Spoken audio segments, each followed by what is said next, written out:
ನಾನ್ permanent ಪದಾಧಿಕಾರಿಗಳಾಗಿರ್ತಕ್ಕಂತಹ ಬೆಟ್ಕೋ union ಪದಾಧಿಕಾರಿಗಳು ಹಾಗೂ rail coach ಅಧ್ಯಕ್ಷರು ಮತ್ತು ಕಾರ್ಯದರ್ಶಿ ಮತ್ತು ಪದಾಧಿಕಾರಿಗಳು, ಹಾಗೆ HF ಅಧ್ಯಕ್ಷರು ಮತ್ತು ಪದಾಧಿಕಾರಿಗಳು, ಈ ಬೆಟ್ಕೋ ಯೂನಿಯನ್ ಅಧ್ಯಕ್ಷರಾಗಿರ್ತಕ್ಕಂಥವರು ಮತ್ತು ಕಾರ್ಯದರ್ಶಿಗಳು ಮತ್ತು ಎಲ್ಲಾ ಪದಾಧಿಕಾರಿಗಳು ಈ ಒಂದು ಕಾರ್ಯಕ್ರಮಕ್ಕೆ ಆಗಮಿಸಿ ಮಾಧ್ಯಮದೊಂದಿಗೆ ಕೆಲವು ಮಾಹಿತಿಯನ್ನ ಕೊಡ್ಬೇಕಂತ ಹೇಳ್ಬಿಟ್ಟು ಈ ಒಂದು ಸಂದರ್ಭದಲ್ಲಿ ನಮ್ಮಲ್ಲಿ ಇರ್ತಕ್ಕಂಥ ಒಂದು ಹಾವಭಾವಗಳನ್ನ ಹಂಚ್ಕೋಬೇಕಂತ ಹೇಳ್ಬಿಟ್ಟು ಈ ಶುಭ ಸಂದರ್ಭದಲ್ಲಿ ಈ ಒಂದು ಕಾರ್ಖಾನೆ ಮುಂದ್ಗಡೆ ಆಸೀನರಾಗಿದ್ದೀವಿ. ಈಗಾಗಲೇ ಎಲ್ರಿಗೂ ಗೊತ್ತಿರ್ತಕ್ಕಂಥ ವಿಷಯನೇ, ನಾವು 22ನೇ ತಾರೀಕು ಡಿಸೆಂಬರ್ ತಿಂಗಳಲ್ಲಿ 2023ರಲ್ಲಿ ನಮ್ಮ ವೇತನ ಪರಿಷ್ಕರಣೆಯನ್ನು ಮಾಡಿಕೊಡ್ಬೇಕಂತ ಹೇಳಿ ಮಾನ್ಯ ಮಾನವ ಸಂಪನ್ಮೂಲ ಮುಖ್ಯಸ್ಥರಾಗಿರ್ತಕ್ಕಂತಹ ಅಭಿನೇಜರ್ ಸಮೀರ್ ಕೇಸ್ರ ಅವರಿಗೆ ಮನವಿಯನ್ನು ಸಲ್ಲಿಸಿರುತ್ತೇವೆ. ಈ ಒಂದು ಮನವಿಯನ್ನು ಸ್ವೀಕರಿಸಿ ಆಯ್ತು ನಿಮ್ಮ ಸಮಸ್ಯೆ ಏನಿದೆಯೋ ನಾನು ಬಗೆಹರಿಸ್ಕೊಡ್ತೀನಿ ಅಂತ ಹೇಳ್ಬಿಟ್ಟು ನಮಗೆ ಒಂದು ಆಶ್ವಾಸನೆಯನ್ನು ಕೊಟ್ಟಿರ್ತಾರೆ. ಅದಾದ ನಂತರ ಮಾರ್ಚ್ ತಿಂಗಳು 2024ರಲ್ಲಿ ಮತ್ತೆ ಅದೇ ಮನವಿಯನ್ನ ಪುನಃ ಕೊಟ್ಟಿರ್ತೇವೆ. ಆದ್ರೆ ಆಗ ಹೇಳಿರ್ತಾರೆ ಇದು ಕಾರ್ಖಾನೆಯಲ್ಲಿ ಕೆಲಸ ಜಾಸ್ತಿ ಇದೆ, ಈ ಒಂದು ತಿಂಗಳು ಸ್ವಲ್ಪ ಅಡ್ಜಸ್ಟ್ ಮಾಡ್ಕೊಳ್ಳಿ, ಕಾರ್ಖಾನೆಯಲ್ಲಿ ಕೆಲಸ ಮುಗಿಸ್ಬಿಡಿ, ನನಗೂ ಸಹ ಮುಂಬರ್ತಿ ಸಿಕ್ಕಿದೆ, ಪ್ರಮೋಷನ್ ಸಿಕ್ಕಿದೆ, ನಾನು ಈಗ ಕಾರ್ಪೊರೇಟ್ ಆಫೀಸ್ಗೆ ಹೋಗ್ತಾ ಇದ್ದೀನಿ, ಕಾರ್ಪೊರೇಟ್ ಆಫೀಸಲ್ಲಿ ಕರೆದು ಅದಕ್ಕೆ ಸಂಬಂಧಪಟ್ಟಿರ್ತಕ್ಕಂಥ ಇಲಾಖೆ ಜೊತೆ ನಾನು ಚರ್ಚೆ ಮಾಡಿ ನಿಮಗೆ 1 ಅಥವಾ 2 ಸಿಟ್ಟಿಂಗ್ ಅಲ್ಲಿ ನಾನು ನಿಮ್ಮ ಒಂದು ಸಮಸ್ಯೆಯನ್ನ ಬಗೆಹರಿಸ್ಕೊಡ್ತೀವಿ ಅಂತ ಹೇಳ್ಬಿಟ್ಟು ನಮಗೆ ಆಶ್ವಾಸನೆಯನ್ನು ಕೊಟ್ಟಿರ್ತಾರೆ. ಆದ್ರೆ ಇದುವರೆಗೂ ಯಾವುದೇ ರೀತಿಯ ನಮ್ಮ ಸಮಸ್ಯೆಗೆ ಸ್ಪಂದಿಸದೆ ನಮ್ಮ ಒಂದು ಸಮಸ್ಯೆಯನ್ನ ಯಥಾಸ್ಥಿತಿಯಾಗಿ ಹಂಗೆ ಇಟ್ಟಿರುತ್ತಾರೆ. ಇದಾದ ನಂತರ 5ನೇ ತಿಂಗಳಲ್ಲಿ 20ನೇ ತಾರೀಕು ಮತ್ತೆ ರಿಮೈಂಡರ್ ಅಂತ ಹೇಳ್ಬಿಟ್ಟು ಒಂದು ಲೆಟರ್ ಅನ್ನ ಕೊಟ್ವಿ. ಆ ಲೆಟರ್ಗೂ ಸಹ ನಮ್ಮ ಆಡಳಿತ ಮಂಡಳಿಯು ನಮಗೆ ಸ್ಪಂದನೆ ಮಾಡಿರ್ಲಿಲ್ಲ. ಅದಾದ ನಂತರ ನಾವು ಅಜಿಟೇಷನ್ಗೆ ಹೋಗ್ತೀವಿ ಅಂತ ಹೇಳ್ಬಿಟ್ಟು 5ನೇ ತಾರೀಕು 6ನೇ ತಿಂಗಳಲ್ಲಿ 2024ರಲ್ಲಿ ಮತ್ತೆ ನಾವು ಮನವಿಯನ್ನು ಕೊಟ್ಟಿರ್ತೇವೆ. ಈ ಮನವಿಯನ್ನು ಸ್ವೀಕರಿಸಿ 7ನೇ ತಾರೀಕು ಹೋದ ತಿಂಗಳು 7ನೇ ತಾರೀಕು ನಮ್ಮನ್ನ ಕಾರ್ಪೊರೇಟ್ ಆಫೀಸ್ಗೆ ಕಳಿಸ್ಕೊಟ್ಟು ನಮ್ಮಲ್ಲಿರ್ತಕ್ಕಂತಹ ಎಲ್ಲಾ ಒಂದು ವಿಷಯಗಳನ್ನ ಕೂಲಂಕುಷವಾಗಿ ಚರ್ಚೆ ಮಾಡಿದ್ರು. ಚರ್ಚೆ ಮಾಡಿ ನಾನು ಮೇಲಿನ ಅಧಿಕಾರಿಗಳೊಂದಿಗೆ ಚರ್ಚೆ ಮಾಡ್ತೀನಿ, ಅಧಿಕಾರಿಗಳ ಜೊತೆ ಚರ್ಚೆ ಮಾಡಿ ನಿಮ್ಮ ಸಮಸ್ಯೆಯನ್ನ ನಾನು ಒಂದು ವಾರದಲ್ಲಿ ಇತ್ಯರ್ಥ ಮಾಡ್ಕೊಡ್ತೇವೆ ಅಂತ ಹೇಳ್ಬಿಟ್ಟು KER ಆಗಿರ್ತಕ್ಕಂತಹ ನಾಗರಾಜಣ್ಣನವರು ಅಧಿಕಾರಿಗಳಾಗಿ ನಮಗೆ ಆಶ್ವಾಸನೆ ಕೊಟ್ಟು ಇದುವರೆಗೂ ನಮ್ಮ ಒಂದು ಸಮಸ್ಯೆಗೆ ಸ್ಪಂದಿಸದೆ ಯಥಾಸ್ಥಿತಿಯಾಗಿ ನಮ್ಮ ಕಾರ್ಮಿಕರನ್ನ ಅದೇ ರೀತಿ ಇಟ್ಕೊಂಡಿದ್ದಾರೆ. ಆಡಳಿತ ಮಂಡಳಿಯು ನಮ್ಮ ಕಾರ್ಮಿಕರಿಗೆ ಯಾಕೆ ಈ ರೀತಿ ಅನ್ಯಾಯ ಮಾಡ್ತಾ ಇದೆ ಅಂತ ಹೇಳ್ಬಿಟ್ಟು ನಮ್ಗೆ ಊಹೆ ಮಾಡೋದಕ್ಕೂ ಆಗ್ತಾ ಇಲ್ಲ. ಆ ಒಂದು ಪರಿಸ್ಥಿತಿಯಲ್ಲಿ ನಮ್ಮನ್ನು ಕಾಲ್ ಕೆಳಗಡೆ ಚಪ್ಪಲಿ ಶೂ ಅಂತ ಹೇಳಿ ಮಾಡ್ಕೊಂಡು ತುಳಿತಕ್ಕೆ ಒಳಪಡಿಸ್ತಾ ಇದ್ದಾರೆ. ಇಷ್ಟು ವೇತನ ಪರಿಷ್ಕರಣೆ ಬಗ್ಗೆ ನಾವು ಕೂಲಂಕುಷವಾಗಿ ಇದು ಮಾಡಿದ್ದೀವಿ. ಇದಕ್ಕೆ ಮುಂಚಿನ ವಾರ ನಮ್ಮ ಬೇಡಿಕೆಗಳ ಬಗ್ಗೆ ಕೆಲವೊಂದು ಅಂಶಗಳನ್ನ ಪಟ್ಟಿ ಮಾಡಿ, 1 ಅಪಾಯಿಂಟ್ಮೆಂಟ್ ಕೊಡಬೇಕು, 2ನೇದು ವೇತನ ಪರಿಷ್ಕರಣೆ ಮಾಡಿಕೊಡ್ಬೇಕು, 3ನೇದು ಇಲ್ಲಿ ಕಾಯಂ ವರ್ಕರ್ಗೆ ಸಮಾನವಾಗಿ ನಾವು ಸಹ ಕಾರ್ಖಾನೆಯಲ್ಲಿ ದುಡಿತಾ ಇದ್ದೀವಿ, ನಮಗೆ ಗಿಫ್ಟು ಸಹ ಕೊಡಬೇಕು, ಅದೇ ರೀತಿ ನಮಗೆ ಕಾರ್ಖಾನೆಯಲ್ಲಿ ಕೆಲಸದ ಮೇಲೆ ಭದ್ರತೆಯನ್ನು ಕೊಡಬೇಕು ಅಂತ ಹೇಳಿಬಿಟ್ಟು ನಾವು ಡಿಮ್ಯಾಂಡ್ ಬ್ಯಾಡ್ಜ್ ಅನ್ನು ಸಹ ಹಾಕಿದ್ವಿ. ಅದಕ್ಕೆ 8 ದಿವಸ ಆಯ್ತು. 8 ದಿವಸ ಆದ್ರೂ ಸಹ ಆಡಳಿತ ಮಂಡಳಿ ನಮ್ಮನ್ನು ಕರೀಲಿಲ್ಲ, ಯಾವುದೇ ರೀತಿಯ ಮಾತುಕತೆ ನಡೆಸಲಿಲ್ಲ. ಅದಾದ ನಂತರ ಈಗ ಬ್ಲಾಕ್ ಬ್ಯಾಡ್ಜ್ ಅನ್ನು ಹಾಕಿ 2 ದಿವಸ ಆಗಿದೆ. ಇಂದಿಗೆ ಆಡಳಿತ ಮಂಡಳಿಯಿಂದ ಯಾವುದೇ ರೀತಿಯ ರೆಸ್ಪಾನ್ಸ್ ನಮ್ಗೆ ಸಿಗ್ತಾ ಇಲ್ಲ. ಇದನ್ನೆಲ್ಲ ಖಂಡಿಸಿ ನಾವು ಮುಂದಿನ ದಿನಗಳಲ್ಲಿ ಇನ್ನೂ ಹೆಚ್ಚಿನ ಹೋರಾಟವನ್ನ ಮಾಡೋದಕ್ಕೆ ಬಯಸ್ತಾ ಇದ್ದೀವಿ. ಹಾಗೆ ಕಾಯಂಗೊಳಿಸ್ಬೇಕಂತ ಹೇಳ್ಬಿಟ್ಟು ನಾವು ಬಯಸ್ತಾ ಇದ್ದೀವಿ. ಕಾಯಂ ಕೋರಲು 2008ರಲ್ಲಿ ನೇರವಾಗಿ ಸಂದರ್ಶನ ಮಾಡಿ ನಮ್ಮನ್ನ ಒಳಗಡೆ ತಗೊಂಡಿದ್ದಾರೆ. ಇಂಟರ್ವ್ಯೂ ಮಾಡಿ ಸಂದರ್ಶನ ಮಾಡಿ ನಮ್ಮನ್ನು ತಗೊಂಡು ಅಪಾಯಿಂಟ್ ಕೊಡ್ತೀವಿ, ನಿಮ್ಗೆ ಫ್ಯೂಚರ್ ಇದೆ, ಲೈಫ್ ಇದೆ ಅಂತ ಹೇಳಿ ನಮ್ಮಲ್ಲಿ ಸತತವಾಗಿ ನಿರಂತರವಾಗಿ 15-20 ವರ್ಷಗಳಿಂದ ಕಾರ್ಯವನ್ನು ತಗೊಂಡು ಒಳ್ಳೆ ಗುಣಮಟ್ಟವನ್ನು ತಗೊಂಡು ಕೌಶಲ್ಯ ಹೊಂದಿರತಕ್ಕಂತ ಸ್ಕಿಲ್ಡ್ ಅಭ್ಯರ್ಥಿಗಳನ್ನ ಆಯ್ಕೆ ಮಾಡಿಕೊಂಡು ಅಪಾಯಿಂಟು ಕೊಡದೆ 2015ರಲ್ಲಿ ಒಂದು ಒಪ್ಪಂದವನ್ನು ಮಾಡ್ಕೊಂಡಿರ್ತಾರೆ. In case of any recruitment first preference ನಿಮ್ಗೆ ಕೊಡ್ತೀವಿ ಅಂತಾನು ಹೇಳಿದ್ರು. 2009ರಲ್ಲಿ ಕಾಲ್ಫರ್ ಮಾಡಿದ್ರು. 2009ರಿಂದ 2023ವರೆಗೂ ಕಾಲ್ಫರೇ ಮಾಡಿಲ್ಲ. ನಿರಂತರವಾಗಿ ಸತತವಾಗಿ ನಾವು ಕಾರ್ಯವನ್ನು ಮಾಡ್ಕೊಂಡೇ ಬರ್ತಾ ಇದ್ದೀವಿ. 2010ರಲ್ಲಿ ಮಾನ್ಯ CMD ಆಗಿರ್ತಕ್ಕಂತಹ ನಟರಾಜ್ ಸರ್ ಅವರು ನಮ್ಗೆ ಆಶ್ವಾಸನೆಯನ್ನು ಕೊಟ್ರು, ನಿಮ್ಗೆ ಭವಿಷ್ಯ ಇದೆ, ಫ್ಯೂಚರ್ ಇದೆ ಅಂತ ಹೇಳ್ಬಿಟ್ಟು ರೈಲ್ ಕೋಚ್ ಅಲ್ಲಿ ಒಂದು ಬ್ಯಾಚ್ಗೆ ಕಾಯಂಗೊಳಿಸಿದ್ರು. ಅದೇ ರೀತಿ HAPಯಲ್ಲೂ ಸಹ ಒಂದು ಬ್ಯಾಚ್ಗೆ ಕಾಯಂಗೊಳಿಸಿದ್ರು. ನಮಗೂ ಒಂದ್ ದಿವಸ ಒಳ್ಳೇದಾಗುತ್ತೆ ಅಂತ ಹೇಳ್ಬಿಟ್ಟು ನಾವು ಒಂದು ಆಸೆ ಇಟ್ಕೊಂಡು ಕೆಲಸ ಮಾಡ್ತಾ ಇದ್ವಿ. ಆದ್ರೆ ನಮ್ಮ ಆಸೆಗೆ ತಣ್ಣೀರ್ ಎರಚಿ ನಮ್ಮನ್ನ ಹಾಗೆ ಇಟ್ಕೊಂಡಿದ್ದಾರೆ. ತದನಂತರ ಕಾರಣಾಂತರಗಳಿಂದ ಕೆಲವು ಸಮಸ್ಯೆಗಳಿಂದ ಈ ಒಂದು ಪ್ರಾಬ್ಲಮ್ ಹಂಗೆ ಇದ್ಬಿಡ್ತು. ನಂತರ ದ್ವಾರಕನಾಥ್ ಬಂದ್ರು CMD ಆಗಿ. ಅವ್ರನ್ನು ಸಹ ಕೇಳಿದ್ವಿ ನಾವು, ಸರ್ ಈ ತರ ನಮ್ದು ಹಂಗೆ ಪೆಂಡಿಂಗ್ ಇದೆ, ನಮ್ದು ಕಾಯಂಗೊಳಿಸಬೇಕು ಅಂತ ಹೇಳಿದಕ್ಕೆ ಆಯ್ತು ನಾವು ಮಾಡ್ತೀವಿ, ಬಂದಿದೀವಿ, ಒಳ್ಳೇದ್ ಮಾಡುತ್ತೆ ಅಂತ ಹೇಳ್ಬಿಟ್ಟು ಅವರು ಭರವಸೆ ಕೊಟ್ರು.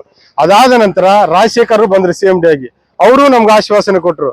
ಅದಾದ ನಂತರ ದಿಲೀಪ್ ಕುಮಾರ್ ಓಟ ಬಂದ್ರು, ಅವರು ಆಶ್ವಾಸನೆ ಕೊಟ್ರು. ಅವರಾದ್ಮೇಲೆ ಅಮಿತ್ ಬೆನರ್ಜಿ CMD ಆಗಿ ಬಂದ್ರು. ಅವರು ನಿವೃತ್ತಿ ಆಗೋ ಸಮಯದಲ್ಲಿ ನಮ್ಮ EM ಡಿವಿಷನ್ಗೆ ಬಂದ್ರು. ಅವರು ಆಶ್ವಾಸನೆ ಕೊಟ್ರು, ಅಪ್ಪ ನನಗೆ ಕಾಲಾವಕಾಶ ಕಡಿಮೆ ಸಿಕ್ಕಿದೆ, ಮುಂಬರೋ ದಿನಗಳಲ್ಲಿ ಶಾಂತನ್ ರಾಯ್ CMD ಆಗಿ ಬರ್ತಾ ಇದ್ದಾರೆ, ಅವ್ರ ಜೊತೆಲಿ ನಾನು ಎಲ್ಲ ನಿಮ್ ಬಗ್ಗೆ ಎಲ್ಲ ಮಾತಾಡ್ತೀನಿ, ಅವರಿಂದನಾದ್ರೂ ನಿಮ್ಗೆ ಒಳ್ಳೇದಾಗ್ಲಿ ಅಂತ ಹೇಳ್ಬಿಟ್ಟು ನಮ್ಗೆ ಭರವಸೆ ಕೊಟ್ರು. ಆ ಭರವಸೆಯನ್ನ ನಾವು ಮನದಲ್ಲಿ ಇಟ್ಕೊಂಡು ಈಗ ಬಂದಿರತಕ್ಕಂತ CMD ಜೊತೆ ನಾವು ಒಂದು ಆಶ್ವಾಸನೆಯನ್ನು ಕೊಟ್ವಿ.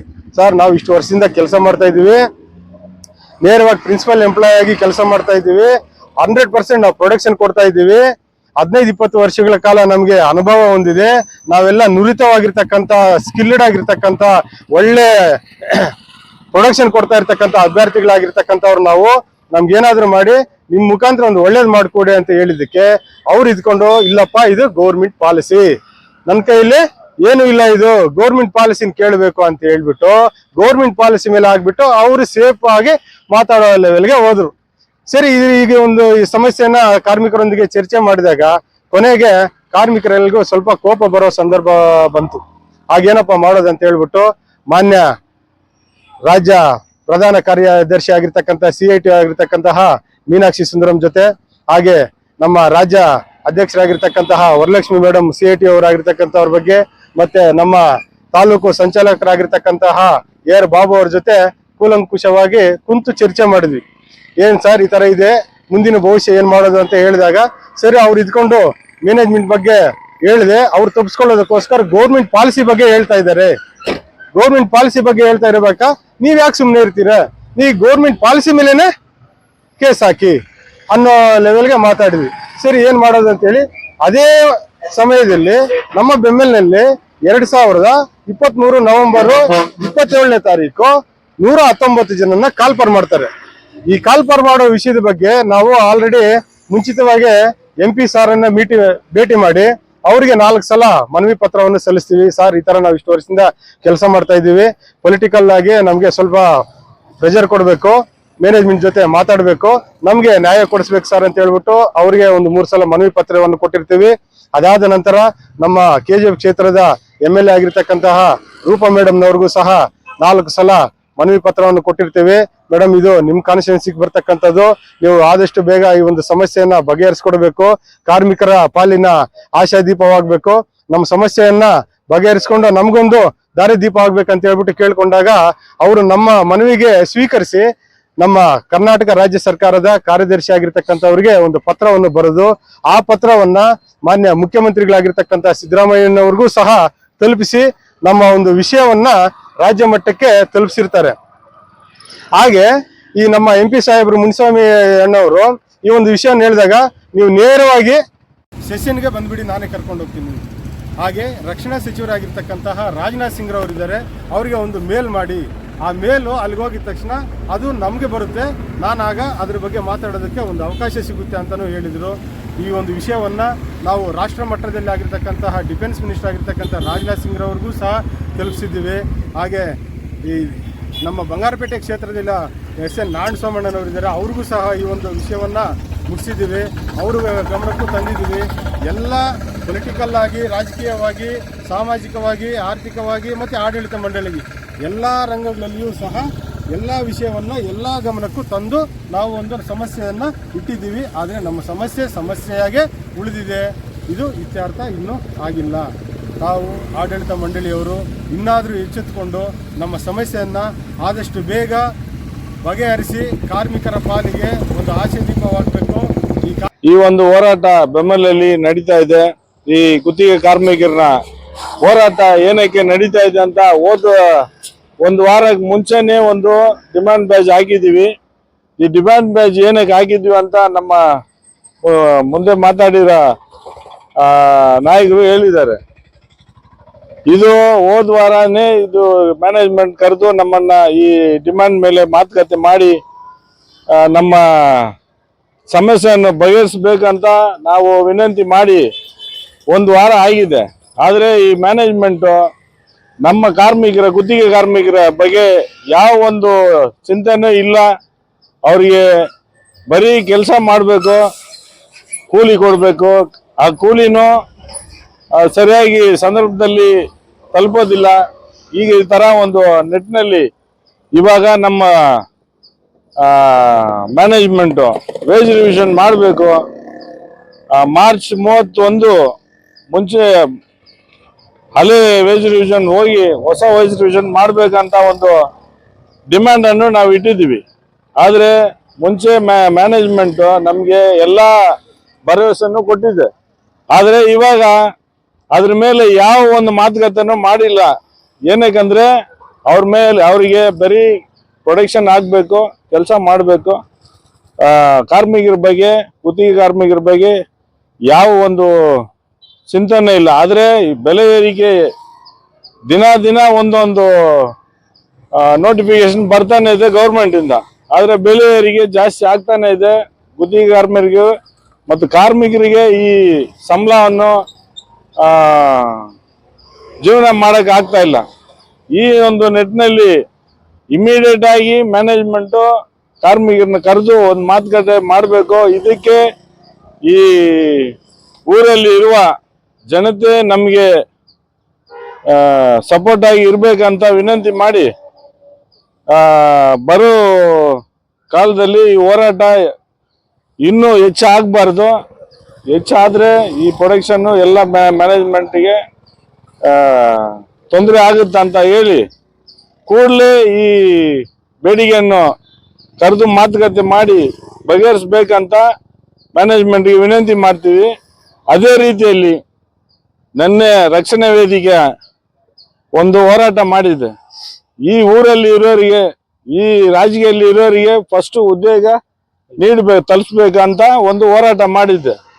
ನಮ್ಮ BML ಗುತ್ತಿಗೆ ಕಾರ್ಮಿಕರ ಪರವಾಗಿ ಅವರಿಗೆ ನಾವು ಶುಭಾಶಯಗಳು ಹೇಳ್ತೀವಿ. ಅದೇ ರೀತಿಯಲ್ಲಿ ಅವ್ರ ಜೊತೆ ಈ ಒಂದು ಹೋರಾಟ, ಈ ತರ ಒಂದು ಹೋರಾಟ ಯಾವುದೇ ಇದ್ರೇನು ಕಾರ್ಮಿಕರ ಪರವಾಗಿ ಇದ್ರೆ ನಮಗೂ ಅವರು ವಿಷಯ ತಲುಪಿದ್ರೆ ನಾವು ಅವ್ರಿಗೆ ಕೈ ಜೋಡಿಸ್ತೀವಿ. ಅದೇ ರೀತಿಯಲ್ಲಿ ಅವರು ಈ ಒಂದು ವಿಚಾರ ಅವರು ಏನು ಹೋರಾಟ ಹಮ್ಮಿಕೊಂಡಿದ್ದಾರೆ ಅದು ಈ ಬೆಮ್ಮಲಲ್ಲಿ ನಡೀತಾ ಇದೆ. ಆಚೆಯಿಂದ ಬರ್ತಾ ಇರೋದು ಹೊರತು ಇಲ್ಲಿ ಇರುವ ಲೋಕಲ್ ಅವರಿಗೆ ಅಥವಾ ಸ್ಥಳೀಯರಿಗೆ, ರಾಜಕೀಯ ಅವರಿಗೆ, ಡಿಸ್ಟ್ರಿಕ್ಟ್ ಅವರಿಗೆ ಯಾರಿಗೂ ಕೊಡ್ತಾ ಇಲ್ಲ. ಜಿಲ್ಲಾ ಮಟ್ಟದಲ್ಲೂ, ರಾಜ್ಯ ಮಟ್ಟದಲ್ಲಿ, ರಾಜ್ಯದ ಮಟ್ಟದಲ್ಲೂ ಈ ಕೆಲಸ ಯಾರಿಗೂ ಲೋಕಲ್ ಅವರಿಗೆ ಕೊಡ್ತಾ ಇಲ್ಲ. ಇದು ಕೊಡ್ಬೇಕಂತ ರಕ್ಷಣಾ ವೇದಿಕೆ ಏನು ಹೋರಾಟ ಹಮ್ಮಿಕೊಂಡಿದೆ ಅದರಲ್ಲಿ ನಾವು ಯಾವಾಗಲೂ ಅವ್ರ ಕೈ ಜೋಡಿಸ್ತೀವಿ ಅಂತ ಹೇಳಿ ನಮ್ಮ ಹೋರಾಟಕ್ಕೂ ಅವರು ನಮಗೆ ಬೆಂಬಲ ಕೊಡ್ಬೇಕಂತ ನಾವು ವಿನಂತಿ ಅವ್ರನ್ನ ಮಾಡಿಕೊಂಡು MLA ಮತ್ತು MP ನಾವು ಭೇಟಿ ಮಾಡೋಕ್ಕೆ ತಯಾರಿದ್ದೀವಿ. ಅವ್ರನ್ನ ಭೇಟಿ ಮಾಡಿ ಈ ಹೋರಾಟನ ಯಶಸ್ವಿ ಮಾಡೋಕ್ಕೆ ಅವರೆಲ್ಲ ನಮಗೆ ಕೈ ಜೋಡಿಸಿ ಈ ಹೋರಾಟಕ್ಕೆ ಬೆಂಬಲ ಕೊಡ್ಬೇಕಂತ ನಾವು ವಿನಂತಿ ಮಾಡಿ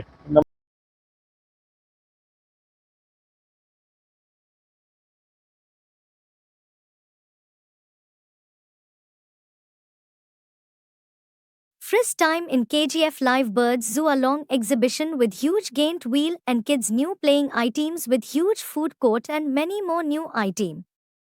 Visit one zoo park and amusement park at Malayali For all Ground next NCERT, CBSE textbooks, guides, PUC, ITI, BE textbooks, guides and classmate notes, and for all the types of stationery available only at Satya Bookstore, opposite to Karur Vaishya ATM, Aladamara Bemmal Nagar, KGF. For more details, contact 8073962145. பாரம்பரியமிக்க கைப்பக்குவமான சுத்தமான தரமான ருசியான கமகமக்கும் பிரியாணி சுவைத்து உண்ண Venus Ambur biryani classic family restaurant. ஆஹா என்ன சுவை! இது biryani. Venus Ambur biryani classic family restaurant.